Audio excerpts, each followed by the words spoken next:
And welcome back to the Cover 3 podcast here on CBS Sports. That's Tom Fornelli. That's Bud Elliott. I'm Chip Patterson. Danny Cannella in transit. If he's got any strong takes or opinions, we'll be sure to pass them along live. Speaking of live, we've got a great audience that's tuning in to watch this Monday show live on YouTube, youtube.com/cover3. I see we do have viewers in the room. I see we do have comments. So unlike all the other social media platforms that are tanking right now, we are rocking and rolling here on the Cover 3 YouTube page. If you are listening to this on the audio form, those of you who've been with us for a long time, we thank you as well. A lot to get to today. Of course, every Monday show, we like to have upon further review. When we're getting with you for the instant reaction show and it's game still going on, we still haven't gotten a chance to get full rewatch or dive into all the box scores. With the time between Saturday night and Monday, we like to make sure that we don't miss anything, that nothing slips through the cracks, and certainly your comments help us do that throughout Sunday. So upon further review, I want to look at some coaches that are under a lot of pressure here in the month of October. But first of all, just open it up. Gentlemen, like Tom Fornelli, how are we feeling? Your birthday was yesterday. You know, Chicago Bears won. Napoli won. Was it a good day in the Fornelli household? Yeah, it was a very good day. You know, like you said, the Bears won. They have a franchise quarterback. The rest of the league is screwed because Justin Fields is here now, and they're actually letting him throw deep. Napoli has never lost a game this season, will never lose a game. And, you know, good day. Bud Elliott, how'd the weekend treat you? Weekend was great, man. Had a good brisket, good gambling weekend. Sunday live show was fun with everybody hanging out, and it was good, man. My team had already wrapped up their playoff destiny, much like Tom's had. So it was a nice, easy breezy Sunday, but did get to enjoy some nice baseball on Sunday. And I don't know, like I really love college football, but baseball is cool because it doesn't feel like work. You know what I mean? Right. When I'm watching it. I think that it's important to maintain a fan experience in our job. Exactly. Like, I am not rational about the race. We are going to kill everybody in the playoffs. No, it's not true, actually. Yeah, we're going to get swept by the White Sox in the ALCS. I hate to break it to you, but you know, at least you've gotten that far. It's really a big accomplishment for a tiny little small market team like you guys. You should be very proud of yourselves. Congratulations. Are you guys going to beat the Astros? Hell yeah. The Astros have never won a game against the White Sox in the playoffs. You could look it up. Huh. Yeah. Okay. 2005. Are they 0-4? Happened. Yep, 0-4. Okay. All right. Yeah. All right. Well, there you go. So I will be excited just sort of bouncing between y'all. I'm glad that your teams are. How are the Durham Bulls doing, Chip? This was not one of our many years where we do compete for the league title, but still the franchise is doing all right. Of course, the Rays AAA team. So do get to see some Tampa players come through there. All right, let's begin with a little bit of rankings talk. It was a game that I introduced a few weeks ago. I wasn't sure how it would go, but what I found is it's a good way for us to at least dissect some teams of which there are split opinions. Now, for our opinions, we are going to use the opinion polls, the AP and the coaches poll. Teams that have some differences. Two of these teams, it's a 3-spot difference. One of them's just 2, and they're interesting. But I wanted to begin with the Kentucky Wildcats. This is the one of just 2. So the Kentucky Wildcats right now are at number 16 in the AP Top 25. They are at number 14 in the coaches poll. I'm going to add a door number 3 that's not usually part of this game because it blew my mind. In the CBS Sports 130, Kentucky is number 10. So as we're looking at 16, 14, and 10, we've got a wide range in terms of where Kentucky stacks up against the best 15 or so teams in the entire country. But again, we'll keep the game together. Are you more AP or coaches poll? Are you lower AP or higher coaches poll on Kentucky compared to where the general consensus is on the Wildcats following a massive win? I am more AP because I tend to be more power rating based. I will acknowledge, though, if you look at just the wins, right? Kentucky has 3 Power 5 wins. They went on the road and beat the South Carolina team, which I don't think is going to make a bowl, but is probably not the worst team in the SEC because Vanderbilt exists, obviously. You know, they beat Missouri when I think Missouri was a little bit healthier than they are now. And then they obviously beat Florida. Now, did they deserve to beat Florida? I don't know. Florida kind of committed 15 penalties and had a blocked field goal for a touchdown. Florida kind of outplayed them in that game on a down-to-down basis, but they were sloppy. However, if you look at like in power ratings, I don't even have Kentucky as a top 20 team. So, that to me makes me lean a little more AP, but I can't deny what they've done so far as getting the wins. And I understand where the coaches are putting them. Yeah, I'm higher than both the actual polls, but it's not based on where I think Kentucky's going to stay all season. It was one of those things. It's like I was filling out my ballot the other night, and I had Georgia 1, Alabama 2. Then I got Penn State, Oklahoma, Cincinnati rounding out the top 5. And then I got to that Ohio State area where I have them 6. And then pretty much 7 through like 14. I was just like, you're kind of just juggling. It's like you're comparing everybody. It's like everybody is good at something and everybody has a flaw somewhere. But I ended up putting Kentucky, I think, at 9th. I know it's behind Iowa. It's more resume, kind of like what you're saying. It's like, I don't think Kentucky's a top 10 team in the country. I don't think it'll be a top 10 team as the season goes on, but just it's undefeated. It's got 3 wins that are better than a lot of wins that other teams currently have. So I've got them there for now. So I can't really blame anybody, no matter where they're putting Kentucky, as long as they're ranked somewhere. I think you're okay, even if you've got them at 25. But yeah, I'm a little higher, but not like super confident about it or anything. Do you endorse the idea that I guess this has been the ongoing debate on this podcast or discussion on this podcast that at this point in the season, the 0 in the loss column needs to matter and hold significant weight, or at least the loss column in general? Yeah, but I don't mind ranking a 1-loss team ahead of an undefeated team right now, especially depending on who that loss is to or what that loss was like. So I feel like right now, a 2-loss team, when we've only played 5 games at most, as far as most teams are concerned, I that's a tough stretch for me to put you in the top 25 when there's still so many undefeated and 1-loss teams left. But it's like I've got Wake Forest. I think, hold on, let me see. Wake Forest is undefeated. I had them at 14th. Well, San Diego State would be the example that I look at right now, where it seems like San Diego State, a team that we have a lot of affection for because, frankly, they play in the Mountain West. They're on CBS Sports Network a lot. They're good for unders. It's a team that, in a program that we've enjoyed watching and making picks on their games. But them being number 25 in the AP poll and the second team others receiving vote, essentially number 27 in the coaches poll, feels like San Diego State's rise is just simply having a 0 in the loss column. Am I being unfair to the Aztecs there? No, I definitely think that was I'm at the end of my ballot. I need a team to put on here. Oh, look, they're 5-0. Like scan all of the standings and see who's got a 0 in the loss column, and let's tackle them. And Chip, they could get to 6-0, right? So they're going to keep going up. They get New Mexico this weekend, big time favorite there. San Jose State, they are on the road, but who knows with the San Jose State quarterback situation. After that, at Air Force, I think San Diego State's a good team. I don't know that they're like an amazing team. I think they're top 45, top 50. Yeah. Well, within power ratings wise, within its own league, you would give it a shot to win. Yeah. Individually, each of the games against the best teams in the Mountain West, in no order: Fresno State, Boise State, Nevada. I don't know. Let me know if I'm missing one, but I could see San Diego State individually winning either one of those games. It's winning all 3 and defeating everybody else in the league. Where I've probably stopped short of feeling like San Diego State's the top dog in the Mountain West. Yeah, I feel like, the Mountain West is there's not a great team in the conference, but looks like it's going to be kind of fun just to follow the race in that conference for the rest of the season. Because if you look at the Mountain Division, there's no, Wyoming and Colorado State haven't played a conference game, but everybody who has already has a loss. If you look in the West Division, Nevada's 1-0 and San Jose State's 1-0, but San Diego State has played. I just feel like it's going to be some fun races where on every single week, everybody in that conference is capable of beating somebody else. Fun stuff. We will, of course, be locked into it. All right, our next team in AP versus coaches is the Arkansas Razorbacks. The Razorbacks check in just at number 13 in the AP poll. That is down 5 spots from where they were a week ago, following the 37-0 loss to Georgia. Arkansas in the coaches poll is at 16.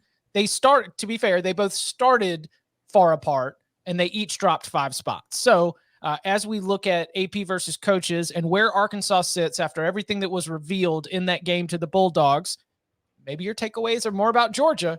But how do you wrestle with where Arkansas is? Again, the AP a little bit higher. The coaches poll 3 spots lower on the Razorbacks. I'm pretty much right in the middle. Okay. I think that you have to. I said last week, no matter what happens in this game, if Arkansas loses, it's really not going to change my opinion of what Arkansas is. And my opinion of Arkansas hasn't changed, but I think this is just one of those scenarios where it's like when you get shut out like that, they're going to punish you. And I think that that's sensible. And see them, they dropped 5 spots in both. And I think Arkansas is better than a few teams it's ranked behind, but I don't think it's so much definitively better that I can really feel upset about where they are in the polls and where they are in people's ballots. So I'm going to actually go with the AP here. I've not been a huge Arkansas lover this year, but I feel like this drop is penalizing them for playing Georgia, right? And they're one of only 2 teams from the West that will play UGA this year, and I think that's kind of unfair to knock them that badly. I think Georgia will do that to quite a few teams, and almost regardless of how good you are. What we saw is that Arkansas does not have a passing game competent enough to punish Georgia for wanting to play the run like it did, which I think we kind of knew going in. And ultimately, look at Arkansas's resume at this point. They beat a Rice team that continues to look better. They beat Georgia Southern, crushed them, and Georgia Southern went on to crush Arkansas State last weekend. They beat the crap out of Texas, and Texas just went, and got a nice win over TCU. So I think for the most part, their resume does look better. Now, the A&M game, obviously, A&M doesn't look as good because they lost to Mississippi State, but I think 13 is very fair. We'll see if they can continue to win. They're a dog this weekend at Ole Miss. I just noticed this little wrinkle. So this is an expansion on the Arkansas discussion, but where do you have them in relation to Ole Miss? And I say this with the AP having Ole Miss 4 spots behind Arkansas. So higher on Arkansas and bigger gap, while the coaches have Ole Miss 1 spot behind Arkansas. Ole Miss at number 17 in the coaches poll, 17 in the AP. They didn't flag my search for the teams that are different, but now I'm realizing this. Do you think that gap where the AP have Notre Dame, Coastal Carolina, and Kentucky between those two, how do you see? It doesn't even need to be the number of teams, honestly. Like, more interested in the discussion. How far do you see Arkansas and Ole Miss from each other? I have Ole Miss better than Arkansas by a couple points on a neutral field. Obviously, if that ticks 7, I think it hit 7 this morning, but I actually wasn't at my computer for it. I would probably go ahead and bet Arkansas if I could get that full 7. Obviously, the game is in Oxford. I know you didn't really ask a betting question there, but just in relation to it, I think that on a neutral site, I mean, Ole Miss -2, -3 probably is fair. I trust their quarterback play more, and that's kind of the deciding factor for me. I think both those teams are better than Kentucky is.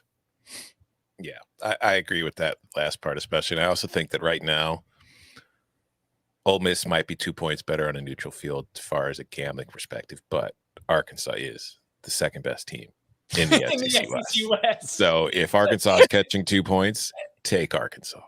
Silly me to ask Tom Fornelli what I think about the order of Ole Miss and Arkansas. Come on. All right, one last one for AP versus coaches. It's the Arizona State Sun Devils. Sun Devils got it done on Saturday against UCLA, and now this 4-1 profile looks very different. They're number 22 in the AP poll. They are number 25 in the coaches poll. 3 spots between them. NC State, SMU, Texas. Those are some of the teams that are also in that range. So for Arizona State, again, 22 AP, 25 coaches, a 4-1 resume where that one loss is now a BYU team that continues to be undefeated, and BYU continues to rise in the rankings. Which side are you on with the Sun Devils? Can I fill in for Danny since he's currently on a plane? Sure. Say what Danny would be saying right now. This is just SEC media narrative bias right here. Why Arizona State should be higher? Why is it that a Kentucky team that nobody deemed was very good last week and then really didn't play all that well but beat Florida, why do they get to enter the polls and jump straight up to 16 and 14? Meanwhile, Arizona State, yeah, it has a loss, but it just beat a UCLA team that was, ranked 20th. It beat them soundly. It wasn't fluky. They just whipped their butt on the road, yet they only start at 22 and 25. If Arizona State had an SEC logo on its jersey, they'd be at 15. That's what Danny would say. And I don't entirely disagree. I agree with Danny. Yeah, I think both the polls are too low on Arizona State for what they've shown so far. So BYU has been much better than I thought, and I do think Arizona State goes and deserves credit for basically playing them largely to a coin flip in that game. I think BYU's post-game expectancy was 58, so not like they got dominated on the road. And that was back when Boise had, when BYU actually had some quarterbacks in the game, unlike at the end of last week where their top two guys are out. They really handled UCLA quite well. Who else they beaten? Okay. So SUU, I think that's what, Southern Utah. Yes. UNLV, which at that point was not very good, and then Colorado, which still is looking for an offense. But like a very well played game, close game at BYU, and then a defining win or like a clear victory on the road at UCLA. I think they're top 20 level right now. They're not perfect, but they're playing better than I thought they'd be. And I think that was a devastating win for your UCLA ticket. I think so too. Although, do you really trust Arizona State not to slip up? No, but I don't trust UCLA to run the table. Yeah, I really agree with Tom S. Danny, 100%. The other thing that the voters did is they penalized UCLA. UCLA only showed up in the number 25 spot on one ballot of the 62 AP ballots after that loss. Just threw UCLA out of here, got them right out of the paint. That's still a good football team. If you're in the Pac-12 and you lose, you're done. The problem is, think about the other UCLA data points this year. LSU continues to lose, right? And also they lost to Fresno at home, and then Fresno goes and loses on the island. Yeah. I'm trying to think who else UCLA beat, but UCLA did beat Stanford. Stanford beat Oregon. So I guess that data point looks better. I still believe it's a good team, but I think so too. Yeah, I do. We got a lot of movement, a lot of shaking out. Okay. Upon further review, we spend a lot of effort to give you our instant reactions as games are still going on. So as we finally get time to round out our notebook to update all of our spreadsheets and dig into the box scores and read the quotes, we come out with a lot more of a well-rounded idea of what had happened in the week prior. So for week 5, final chance to put our stamp on it. What are some of your thoughts and observations, either that you want to expand on from Saturday night or something else that you picked up along the way? Something that I've picked up along the way when I was just looking at numbers and getting ready for next week. Lane Kiffin and Steve Sarkisian spent a lot of time together as coaches, going all the way back to USC. Now they are both, Lane was the offensive coordinator at Alabama. He was replaced by Sark. Lane left to take the Ole Miss job. Sark left to take the Texas job. And if you look at a lot of the underlying numbers, while they don't entirely look the same on the field and how they're going about things, Ole Miss and Texas are the same damn team. Like I tweeted, if you go find my Twitter, I tweeted a couple of graphs today I tweeted them with the intent of showing just how good Georgia is compared to the rest of the AP top 25. But what I noticed when I was looking at all this stuff is that like Texas and Ole Miss in like every single category are pretty much right next to each other or very close and similar. So it's like they're to me, they're now the same team. And it hadn't dawned on me until now. And it's like, oh, wow, no, that makes a lot of sense. Does that mean that Texas's defense is lower than what your expectation would be, and Ole Miss's defense is maybe a little bit better than your expectation, and that's how they met each other? Okay. No, Texas's defense is basically Ole Miss defense, and if Texas was in the SEC, it would be ranked in the top 15 right now. Oh, Danny's back. Wow. Oh, no.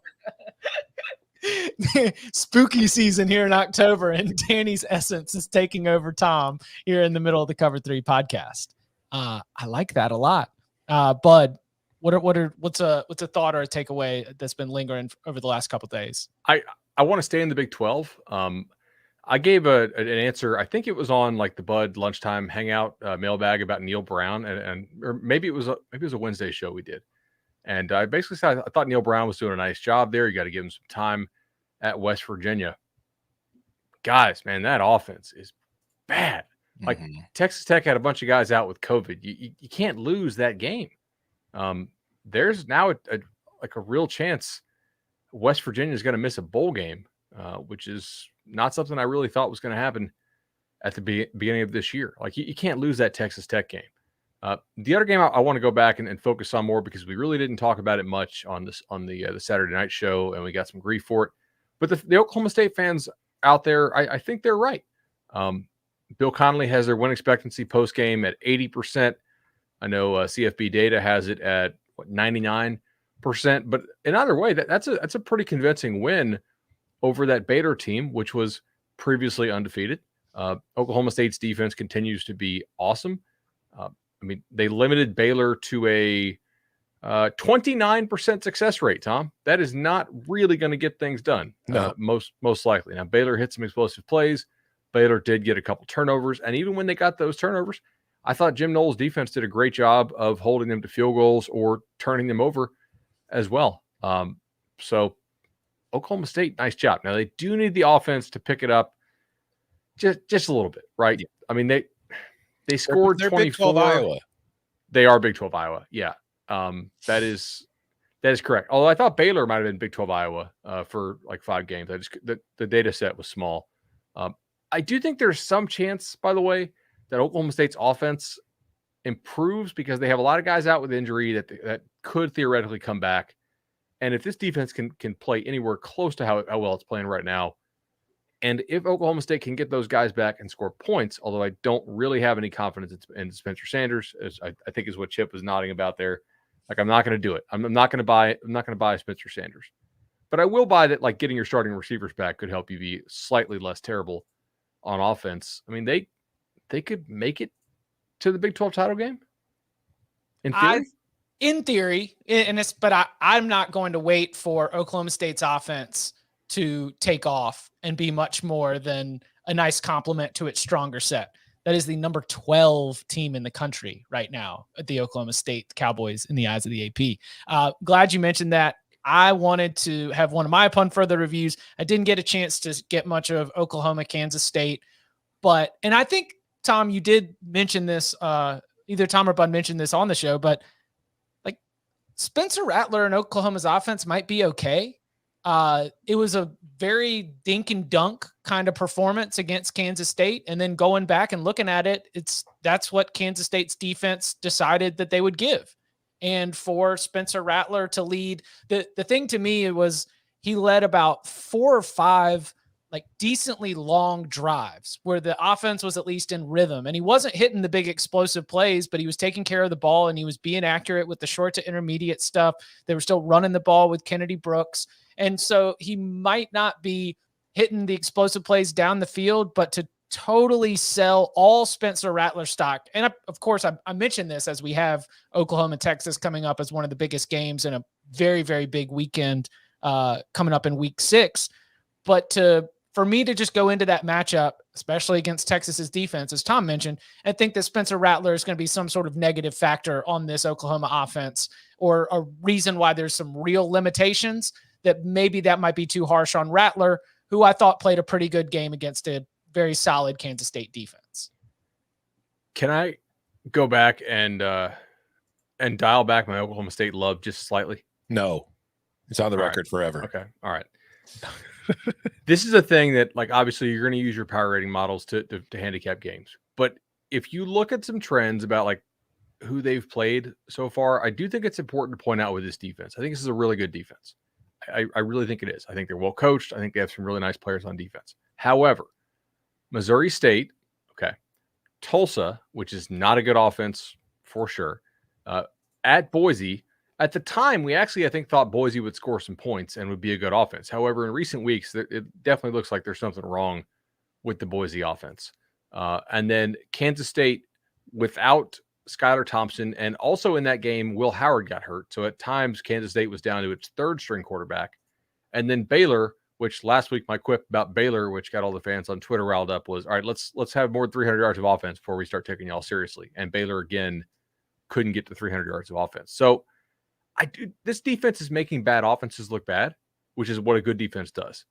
We haven't really seen it play against anything that I would qualify as like a good or better offense.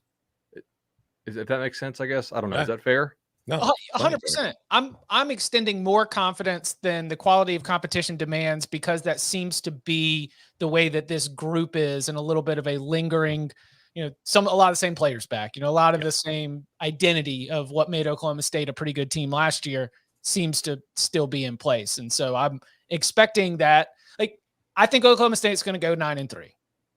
Is that going to be good enough to make the Big 12 title game as you suggested? Probably not.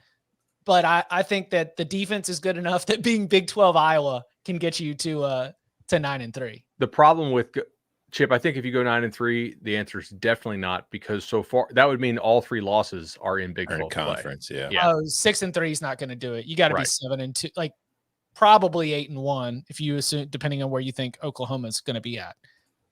Hey, just right off the hip, you think Oklahoma loses to Texas? No. I think it could, but it probably won't. Yeah. Well, should Texas have beaten TCU? I'm going to say yes, because there's so many times in the Texas TCU game where I said that's the reason they're going to lose, right? Like, there were just so many missed opportunities along the way, times where you had to settle for a field goal, and I would be like, you're going to end up really being disappointed. You didn't get 6 points right there, and yet they still won. So no, I think they were a deserving winner because TCU's equally at fault for losing. Okay. What do you think? You asked. I think that game was pretty coin flippy, and it man, TCU handed them some ridiculously good field position, right? With like fumbling punts and things, and should I trust the Texas passing game? Maybe I should. I really trust Robinson, the running back. I just thought they would hit more explosive plays against TCU than they did, right? TCU has been very leaky with explosive plays, and I thought Texas would be able to exploit that better. And it's a really nice Texas offense. I don't want to take anything away from them, but like I thought if Texas offense is really that good, they'd be dropping like 45. Because Cal threw on these guys. Yeah. Right? Texas Tech, yeah. We'll see. I mean, to me, the Texas's offense is great, and it's because Bijan is awesome. Right. And even before the snap, his presence on the field has caused a lot of problems that are going to allow everything else to run. Fantastic performance for him. All right, I'm going to double back real quick. If you have another upon further review you want to discuss, let's definitely make sure we get to it. But do you think that Penn State's defense is currently being overlooked or underrated in the discussion of best defensive units in the country? Or is this just a result of some of the teams that it's played? Because I think that group has kind of been lights out, and it's not just putting up a shutout win on Saturday, but to take a step back and think about the way that it has performed in, crunch times, the turnovers that it's able to create, the athleticism, the way that group has been recruited over the last couple cycles. Brent Pry as a really good defensive coach. I think that as we look to Iowa as the gold standard in all of Iowa and Georgia, I guess, as the gold standard of all of college football, I wonder if Penn State is being a little bit slept on as a really, really good defensive team. I think they're good defensively. I don't think they're great. Okay. I think that, here you go. If they get pressure on the QB, they're very good. When they don't, and you could say that about everybody, so it's very much cliche. I just think that when I watch that team play, I think there's some of it has been the opponent for certain. And I don't think they're bad. I think they're an above average defense. I think that, probably above average. I'd say they're top third in the country at worst as far as the defense goes. I mean, right now in success rate on defense, they rank 35th. So it's a solid unit. I think it could be better. I think that if they could probably afford to get more pressure on the opposing quarterbacks. And I think that, force more turnovers, and playing Michael Penix more often might help with that. But it's good. I don't disagree with you at all. I think they might be slightly underrated, but I personally just think that they're good. They're not great. So if I trusted Penn State's defense as much as some of like the advanced metrics do, I would be betting the heck out of like Penn State alternate line against Iowa. And I'm not. Like I grabbed the +3 yesterday. I was happy to take it. But I don't know that Penn State's run defense is all that good. So Wisconsin really can't run the ball that well this year compared to prior years, right? Mm-hmm. They allowed Auburn to run the ball for pretty effective on them, right? Like I think 0.23 EPA per play rushing, which is pretty strong. I think Penn State's pass defense on the back end will keep them in almost all games. I actually think that's one reason why they match up fairly well with Ohio State this year, because I think Penn State's got enough guys to cover, and you can see that in their explosive plays allowed, right? They are not allowing big bombs to people this year for the most part. Although, granted, Wisconsin doesn't bomb it on anybody. Auburn, ditto for the most part. And then Indiana is a train wreck offensively. So again, this is small sample size stuff. I think this is a very good defense. I don't know if it's like they're fifth in Bill Connolly's SP plus defense. Do I really trust that? No. I think they're more like a top 15 type defense. Yeah, I'd agree. All right, what else? Upon further review, final notes from our week 5 notebook. My last one, this game was going on as we were recording on Saturday night, so I kind of watched it afterward because I had taken Washington and I lost, and I just wanted to see how things worked out. Oregon State's kind of legit. Like, I don't think that they're winning the North. I still think Oregon's the best team in that division. I don't think they're going to compete for Pac-12 title, but I think that I kind of just assumed, like, okay, good offense, bad defense. The offense is good. Clearly, they're 6th nationally in success rate on offense. They're able to move the ball. They've played well against everybody. Defensively, they're better than you think. Like, they're top 50-ish in success rate on defense. They got off to a pretty bad start in that game against Purdue. Then they didn't play great, even though they beat USC defensively, that 45-27 game. But if you look at their games against Washington, you look at Hawaii and Idaho, and then the Purdue game, again, not great, but still good. They've been pretty solid defensively. And again, some of that is probably the teams that they've played for sure. But I just think that they're playing well. And I don't think they're not making a bunch of mistakes. And I think that from what I saw in that Washington game, this is a team that going forward, I don't think it's out of line to say that this might be the second place team in the division by the time the season comes to an end. The 2 teams that Oregon State has beaten in its last 2 games have combined for 5 division titles and 2 conference championships in the last 4 years in the Pac-12. Like, if league titles might mean whatever to you, but in a football facility, when you're trying to build confidence inside that locker room, taking down teams like USC and Washington carries real significance. And those are, they've jumped 46 points in the CBS, 46 spots in the CBS Sports 130 over the last 2 weeks after its wins against USC and Washington. So knocking out nearly a fourth of all FBS as it goes soaring up in this great start for the Beavs. Do you feel like Jonathan Smith is almost like a Dave Doran type, right? We don't talk about him that much.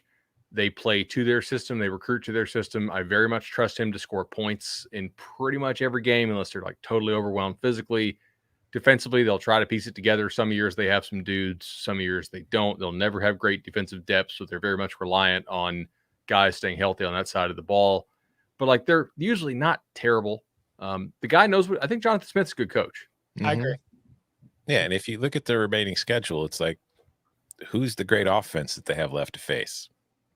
Oh, they got Wazoo, Utah. If they play the Ohio State style defense, then Oregon. But if not, then no.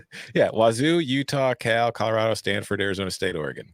Are we ready to talk about 8-win Oregon State? I mean, they could. I think if they beat Wazoo next week, they're probably going to get 8 wins. Yeah. I don't know if college football is ready for 8-win Oregon State. I mean, they could win 9. Yeah. Yeah, they could. Yeah, I was just trying to throw. No, I think you're right. 8's most likely. Yeah, decent guess at it. But yeah, I agree. Bud, you got anything else before we hit this break? Just going through some box scores. I tell you what, like Army totally just didn't show up against Ball State, and Ball State I thought was very much like 2020 COVID mirage team where like, yeah, they won the MAC last year, and so far this year hadn't impressed me at all. But like, they shut down Army. Like, I understand, they had a defensive score, but still kind of weird. Man, I trying to think of some other stuff. It was a windy day in Muncie, which really affects the option team. It does. It does. East Carolina, I don't know that they're that good. They had 4 turning up. Okay. They had 4 turnovers though forced against Tulane. And if we're gonna if we're going to rag on Indiana, or excuse me, on Iowa, we should note, like, they won that game because of 4 turnovers, I think, or at least in part. And I'm going to give a little credit here to Iowa offensively. Do I think Iowa's turnover stuff is sustainable? No, of course not. Will they still be good at turnovers? Yeah, because they create more turnover opportunities and they do a decent job of cashing in on them. Are they going to continue to have 6 interceptions versus just 2 passes defensed? Probably not, unless they're using sticky stuff or something like that. Maybe they got it from Garrett Cole. I don't know. But sorry, just as a Rays fan, I got it. Yeah. But look, they legitimately, Maryland's defense is not terrible. And Iowa actually, for the first time this year, looked like it knew what it was doing on offense, which is an improvement, right? In previous games, I'm like, I don't know what the heck they're doing, and they don't seem to know either. Miss me with all this complimentary football nonsense. Like, I get it, the idea, like, okay, let's not play super high risk and turn it over if we have a great defense. But, like, in no way is having less than 3 yards of play in a game complimenting anything for the defense. It's basically asking the defense to play perfect every single drive. So if they can just keep improving a little bit, like Iowa, they're going to have a shot. You know what the key is to Iowa's defense that kind of dawned on me? What's that, DK?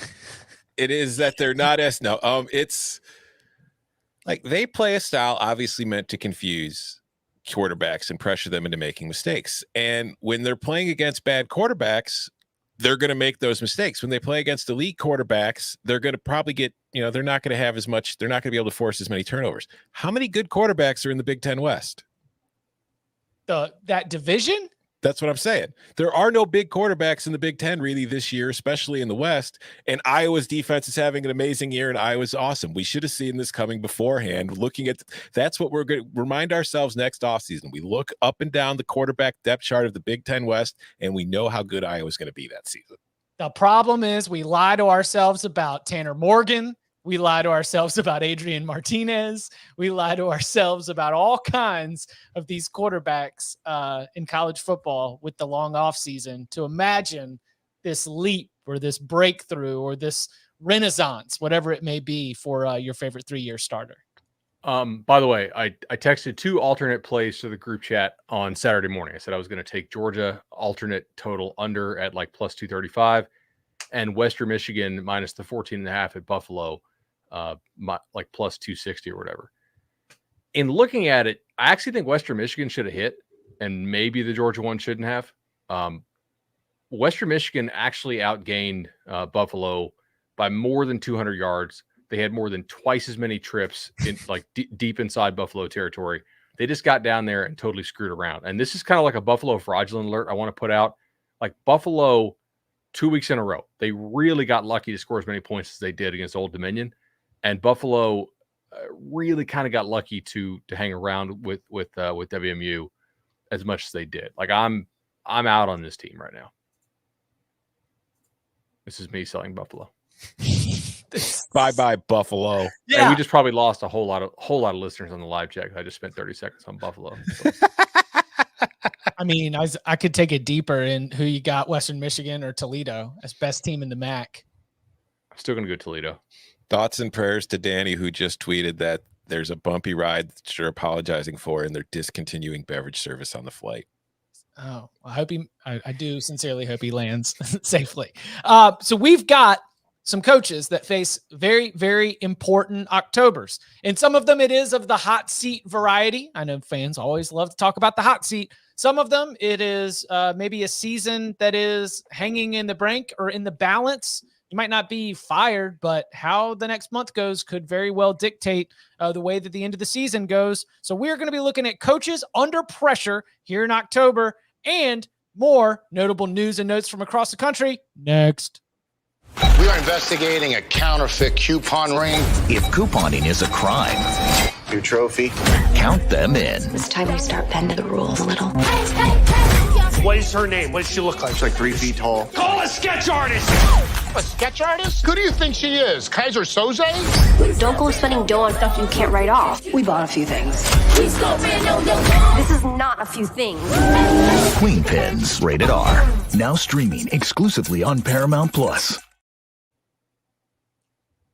All right, we've got a big October ahead for several coaches. So I asked for some nominations along the way. Does anybody want to go ahead and get things started? I can roll this out with the easy. This is going to be LSU basketball coach Johnny Jones' version of this segment here as I go, Ed Orgeron. Okay, so LSU head coach Ed Orgeron is 3-2 right now.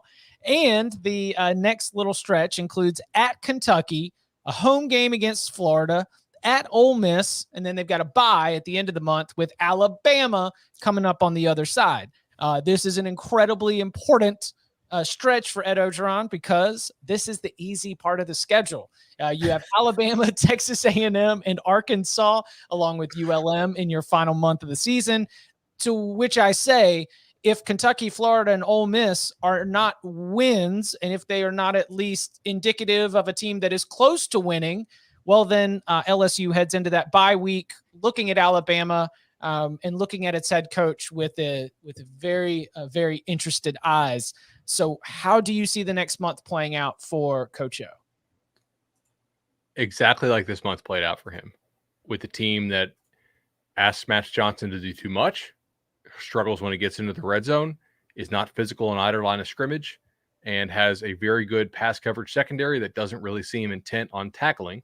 I feel like I can just take like the next 5 minutes off because we already cut this video like 3 weeks ago and pointed out like if LSU's schedule wasn't so easy to start the year, with the exception of UCLA, Orgeron's hot seat would be a lot hotter early in the year. They're not a good team right now. I actually don't even have them. Where I have them. I don't have LSU as a top 50 team right now, which is crazy. Like I'm sure I'm too low on them. I'm betting against them every single week, basically. Like I bet UCLA, I bet Central Michigan, I bet Auburn, I bet Kentucky yesterday. This is not a good team. Did you bet Mississippi State too? I did. Yeah. Yeah. I mean, that's 5 weeks in a row I'm betting against LSU, and I still don't think the lines are catching up to them. Also, betting against them this week? Yes. 3-point dogs on the road to Kentucky. That tells you everything you need to know. I mean, here's the other problem with LSU is that the couple teams they have coming up can really run the football, right? I mean, Kentucky, Chris Rodriguez could run for 300 on LSU, and Florida is probably just going to go back to running all that spread option stuff and pounding the ball, and they can run the ball on LSU.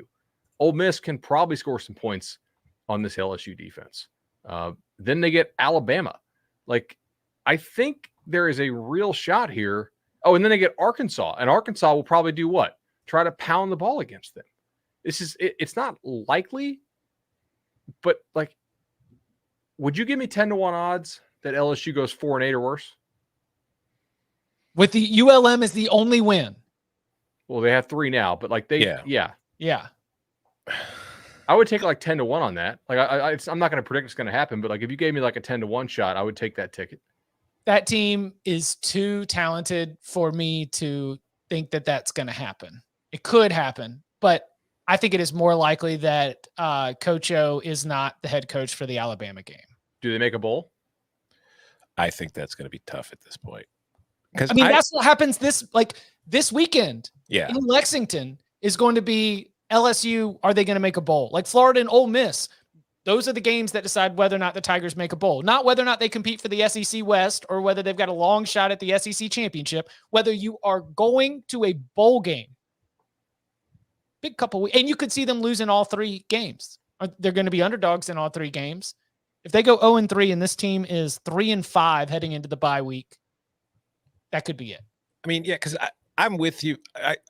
I think Kentucky is better than LSU right now. I think that in results, and I think that in a power rating aspect. But I also think that game's kind of a coin flip still either way. Sure. And I do worry that Kentucky coming off its first home win against Florida in like 30 years, they're very ripe for a possible letdown this week. So I wouldn't be shocked if LSU goes out and wins this week, and it kind of cools things down. But then right away, once they come back against that stretch of Florida, Ole Miss, Alabama, Arkansas, yeah, I wouldn't be shocked at this point if Ed's gone before that Alabama game.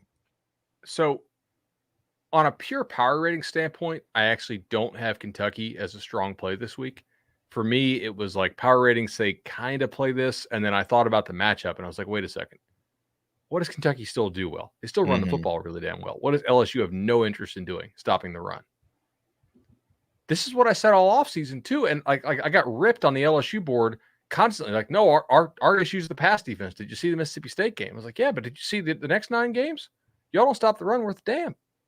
And that, like, I think their pass defense is a lot better this year. Their run defense is still bad. So like that's LSU has the unfortunate circumstance here of having some teams that can really run the football coming up on their schedule. Like Florida's run game, much better than its pass game. Bama's run, okay, not Bama. Bama can do everything. Arkansas's run game, much better than its pass game. All right, coaches under pressure. I've got a few more on here. Is there anyone that y'all want to make sure we get to, or anyone that you want to throw out? I think Orgeron is the most obvious. I think I have a couple group of 5 guys. I think. Ooh. I think Seth Luttrell needs wins badly at North Texas. I think Philip Montgomery needs a few wins badly at Tulsa. And I also think that, oddly enough, the fact that Houston right now is like, 4-1 might not be great news for Dana. Because the team's not good enough for this team to finish like what? They're playing defense. They are but I don't think they're that great of a team. But I think that this hot start is going to raise expectations maybe to a, because let's look at who they've played. They lost to Texas Tech 38-21 after jumping out to the lead in that game. Beating Rice, Grambling, Navy, and Tulsa. Close call against Navy too. Yeah. So I just worry that as they get to the end of the schedule, like they've got Tulane up next, but then they've got ECU, SMU. They've still got to play Memphis. I just feel like it's going to raise expectations to where they could finish like 8-4 and it'll be seen as a disappointment now. So I worry about him in that spot. And another coach that I think it's just kind of a situation like with stuff off the field too. You can't have the kind of crap going on, like the distractions off the field that Nick Rolovich is having, unless you're winning games. So I feel like Wazoo probably needs to start winning some more games. They're not in action this week, but Manny Diaz at Miami, we mentioned in the reaction show, are taking notes and reading the tea leaves of the youth movement that we've seen for the Hurricanes right now. But I still believe that this is a massive month, because when they come back from the bye week, they are going to be at North Carolina. Then they will host NC State. Then they play at Pitt. It is possible that is loss. And the Miami Hurricanes are heading into November 2-6. However, if you are able to win all 3 of those games, which is something else that I believe is not, pie in the sky type stuff, then you have flipped around the season in a situation where, yes, you do have the loss to Virginia, but you've got wins against 2 other competitors in the Coastal. You've suddenly made yourself a candidate to be in November trying to make your way to the ACC championship game. Sure, the big picture, anything more than that is already well out of the question with 3 losses. But I think that even with the youth movement, and if you buy into what Manny Diaz is probably selling, that this youth movement is going to be getting better every single week, more experienced every single week, and better at the end of the season than they are at the beginning, I kind of feel like Manny Diaz needs to get 1 minimum and probably 2 of these next 3 games in the month of October. I think I agree. I don't have a great feel for what the buyout is there. Miami is in a weird situation because they had everybody coming back. We thought they would be, better because Derek King came back and some other guys came back. And ultimately they're really not better. Their defense seems to have regressed a little bit, which is not a great sign because Manny is a defensive guy. But they recruited fairly well. They have this weird thing going on too, where I know they've had some injuries. They lost Keandre Smith. They lost a couple offensive linemen in addition, obviously, to Derek King. And they played a whole lot of freshmen in that game, right? Mm-hmm. Like that's something that's interesting to me. If I'm Manny Diaz, I'm saying, look, like I had to take a bunch of transfers to paper over some of the holes that Mark Richt left me roster-wise. And now we're having to play a lot of our freshmen that we just recruited. And that's kind of how I would pitch it. I know they like the quarterback they signed last year. Van Dyke actually played better as that game went on against UVA. I don't know that I would go make a move, right? And that's not me like being some FSU guy saying, "Hey, please keep Manny Diaz." It's I don't know. People can have bad years. He's had some decent years there. What do you think, Tom? Where you at with Manny Diaz? Not like will he get fired, but I mean, do you think that this Hurricanes team is savable? The season can be saved? Okay. No, I think it's going to be a disappointing season either way. And it's the same time, I just like, how many times does Miami need to do the same thing where it's like, well, this didn't work after a few years, fire the coach and find somebody else to come do it. And then a few years from now, fire that coach too. And then let's just keep doing that over and over again until it works. Okay, this is maybe a little less hot seat, but I wanted to turn the attention on the stretch that was ahead for a couple of these coaches. Chip Kelly, right now at 3-2 on the season. We've got one conference loss to Arizona State. We've got the out-of-conference loss to Fresno State. The next four opponents at Arizona, at Washington, home against Oregon, and at Utah. Now, Arizona, dub, no matter where you play that game, but that at Washington, home against Oregon, at Utah in a 3-week stretch could be where UCLA puts it all together for Bud. And, they jump to right the front of the line of the Pac-12 South and pick up a couple key wins, including a division win against Utah. However, and, Washington is a team we can't figure out. That's also 3 potential losses. And if we are going into November and this UCLA team that was one of the stars of the early season, both in terms of the wins that it had, the ranking increase, and just the quality of team. I mean, it looked like a very good football team. If that very good football team from September is entering November at 4-5, I think that's a pretty tricky spot with very big differences in terms of Chip Kelly and how we grade this season. Do you think that Chip Kelly and UCLA rebound from Arizona State and win 3 of that Arizona, Washington, Oregon, and Utah? I think 2 for sure. I'd say they're going to go 2-2 because 3 of those 4 are on the road. So that's, Arizona, mark it down. That's a win. I'm not even, if they lose that game, they're screwed. But I think they're going to win Arizona. I think Washington on the road is winnable. I think Utah on the road is winnable. It's just both of them being on the road makes it difficult. But that said, I also think Oregon at home is winnable for UCLA. So they can go 3-1 in this stretch, and I think it'd be huge for them if they do. But I think that 2-2 is far and away more likely. I think Tom is probably right here. I would lean 3-1 over 1-3 in that stretch. But I don't think they're going to make a move on Chip Kelly. They got the nice win over LSU, which doesn't look quite as good so far. The way they got manhandled by Arizona State concerns me. But I still think UCLA is a decent team. Yeah, I'm hanging on to that too. When you run the ball well, when you've got these big tight ends, when you're good at the line of scrimmage, those are just too many basic foundational pieces of a football team that are going to make me like you. So Chip Kelly entered the year on a little bit of a hot seat. Seems like we're in the position that things cooled. Another coach who entered the year with a whole lot of pressure and seemed to shake it right away in the very first game of the season. And then the quality of play has caused some angst and consternation in the weeks since. But Justin Fuente and the Virginia Tech Hokies are a very interesting team to watch over the next month or so. So Justin Fuente, they are 3-1, and this weekend is absolutely massive because Notre Dame comes to town, primetime game, Lane Stadium, Enter Sandman, all of that. And then they've got to maintain a high level of competition as Pitt and Kenny Pickett. We are a Kenny Pickett podcast. Pitt, Virginia Tech in Blacksburg the very following week. Then you've got Syracuse coming to town, and then you finish out the month at Georgia Tech. Now, I wanted to highlight this because having 3 home games in a row is a reason why a lot of us would say that is perfect for Virginia Tech. That is set up for Virginia Tech. But you know who else is going to think that? A Virginia Tech fan.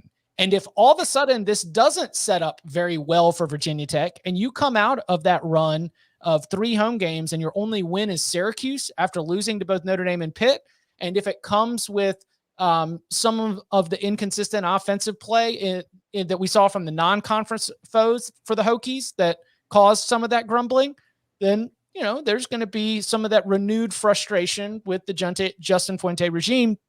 Do you think that with Notre Dame, Pitt, and Syracuse, all 3 games at home, all in Lane Stadium, all in a row, do you think they get 2 wins in that stretch? No. Yeah. And it might just be Syracuse? Yeah. I mean, it's not that Notre Dame's not a winnable game, because Notre Dame's a very winnable game, as is Pitt. It's just I have a difficult time trusting this Hokies team from week to week to be consistent, because it just hasn't been. So it's like I could see them. I could see them beating Notre Dame this week and then losing to Pitt and Syracuse. Same. I mean, I could see this being. It won't be 0-4. It's just like the odds aren't stacking up well. But a 1-3 in the next 4 games, or a 3-1 in the next 4 games, all feel like realistic scenarios. Though the inconsistencies you mentioned having me betting hard against 4-0. Mm-hmm. Bud, where are you at with the Hokies? I actually think that they have a decent shot of finishing 7-5 or better. Like I see 4 more wins on this schedule. I know it maybe sounds crazy, but like we don't know what Duke's going to be. We don't know if Boston College can maintain this level of play without Jerkovic. Georgia Tech is not really a trustworthy team after what we saw the past couple of weeks. Syracuse, I got to see Syracuse a lot this weekend. They're very one-dimensional. That's a game that I do expect Vatek to win. Miami, who knows? Like Miami could rebound strong, or they could just totally quit on the year. I mean, given how high the expectations were, I actually think like if I was to set a new over/under win total for them, I'd probably set like 7.5. But I think how they look down the stretch will matter a whole lot if their record ends up being 7-5 or 8-4. If he goes 8-4, he's probably safe, unless it's just like a totally flukish 8-4. Right. Do you have their sheet pulled up right now on your computer? Was that what you were? Yeah. What do you have? What was the preseason win total? 6.5? Yeah, I think it was 6.5 or maybe 7. So they're about at expectations right now. Yeah, exactly. Okay. Now, the issue I think that Virginia Tech fans would tell you is that the expectations were way too low, and for that program, they need to be higher. Oh, that it's a bad position. The fact that the win total was even down there says that Justin Fuente needs to deliver some exceeding expectations type situation. Correct. Yeah.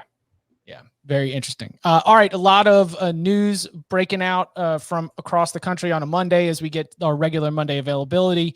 Alabama running back Jace McClellan out for the rest of the season. Michael Penix, the Indiana quarterback, out indefinitely. Graham Mertz is questionable for the big game against Illinois.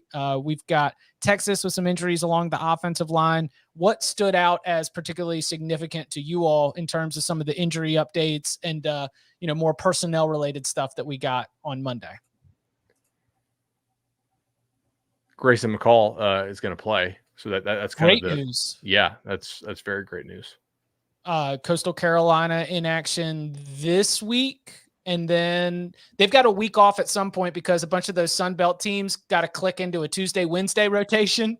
You've got to take a time off to be able to get on the different schedule there. But that is fantastic news for the Chants offense. Are we? Are we sure Jack Tuttle's a downgrade? No. Okay, just want to be sure. Okay. Because Tuttle played 3 games for Penix last year when Penix got hurt. Right. And he played well.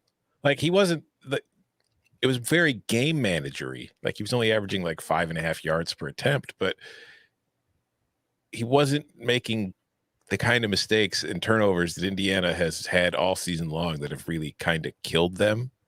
And I wonder if Tuttle comes in and takes over the next few weeks and at least just takes care of the ball. The vertical passing game that you have with Penix and just his deep shots, you lose that. But I think Indiana's defense, if they just take care of the ball, I don't think it's a terrible blow for this Hoosiers team. It's interesting because I think if Indiana was going to hit its ceiling, it needed Penix to come back and to play well, right? But they could still salvage a bowl. Maybe if Tuttle just takes care of the ball. But their passing game is so bad. Their run game's not any good. Their run defense is trash. So far, their pass defense, if you strip out the like their preseason projections, this team has been terrible. I mean, like bottom outside the top 100. Mm-hmm. Now, obviously, like preseason projections still matter in the projection metrics a whole lot, but like there's not much they do well right now. I guess they do limit explosive plays fairly well through the air. I would say like nobody really bombs it on them, so that keeps them in games. Other than that, this is kind of a scary chart to look at. Also, I think it's not only that Graham Mertz is injured for Wisconsin; they lost Jake Ferguson in that game too. Ooh. So, I mean, what little offense they had, like Ferguson was not having a very good year, but because defenses have just been completely scheming him out of it.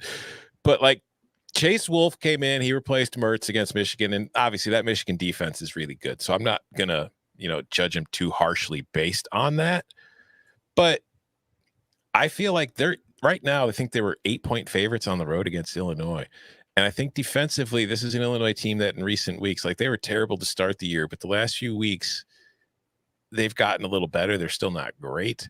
And I look at that Wisconsin team without its starting quarterback, without its starting tight end, going on the road as an 8-point favorite against a team that's getting better defensively. And also there's the whole narrative of Brett Bielema going up against Wisconsin. I'm just saying, if you want to bet the Illini, I don't think it's a terrible week to do it. That is the sound of the choir of children warming up their voices for Thursday afternoon, because you had me at your tweet where you said, "Oh, do you trust Wisconsin on the road by more than a touchdown?" Because no, I don't trust Wisconsin to carry more than a touchdown of points in and out of Champaign and be able to leave with that kind of win. So I honestly, my brain had not connected even the Bielema angle too. We ride with Illinois. We ride with Burt in the Wisconsin revenge game. I'm going to be locking up Illinois +8. We're going to fight. Yeah, I'll probably be locking up the under more than anything. Wisconsin. Yeah. All right. This is the promo. We're cutting a promo. We're going to cut a promo. Yeah. So here's why. And I cannot believe I'm doing this, but I didn't really downgrade Mertz on them a whole lot. It's not like he's been helping them in any way this year. I mean, he's been pretty bad. Illinois can't throw the ball worth a damn. Yeah. So far this year. Like they are literally outside the top 100 in every passing metric that I can find. Well, you know what? They could throw the ball if Brandon Peters actually looked past 5 yards. Oh, I'm sorry. I'm talking out loud. Go ahead. So they run the ball well. Wisconsin does not allow people to run the ball on them at all. They are literally top 5 in every rushing metric that I can find. So Illinois is going to have to find some way to throw the ball, which makes me scared to bet an under in this game because I feel like there's going to be so many second and third and longs that we're going to get some turnovers, short fields, nastiness, clock not, unless Burt just decides to, run into the brick wall a million times, which he might. We have seen that before. Plus, don't you feel like can Wisconsin go any lower? Can we buy any lower on Wisconsin? Like no. I guess the time to bet against Wisconsin was 3 or 4 weeks ago, or last week, or the week, any of those weeks. Yeah, it was the last 2 weeks when we had unity on Notre Dame +6.5 against Wisconsin. We said, "Are you kidding me?" Yeah, we were loading up. We were cashing tickets. Come on. Go ahead.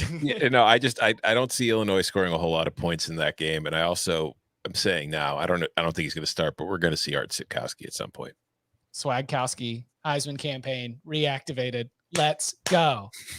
Reminder: we will be back on Wednesday. Make sure you subscribe wherever you get your podcasts, and then on Thursday we are back live. That is right, YouTube.com/Cover3 Thursday 11 a.m. Eastern Time. Week 6 locks live. Come and hang out live. Make sure that you're subscribed to it. And hey, if you subscribe to us on YouTube, hit that bell, and then you never have to worry about not knowing when we are going live for a live show because you'll just get a little notification. So smash that bell on the YouTube subscription. Subscribe to us on the audio feed wherever you get your podcasts. You can follow him on Twitter at Tom Fernelli. You can follow him at Bud Elliott 3. You can follow me at Chip_Patterson. Gentlemen, thank you very much. Rest in peace, Facebook and Instagram.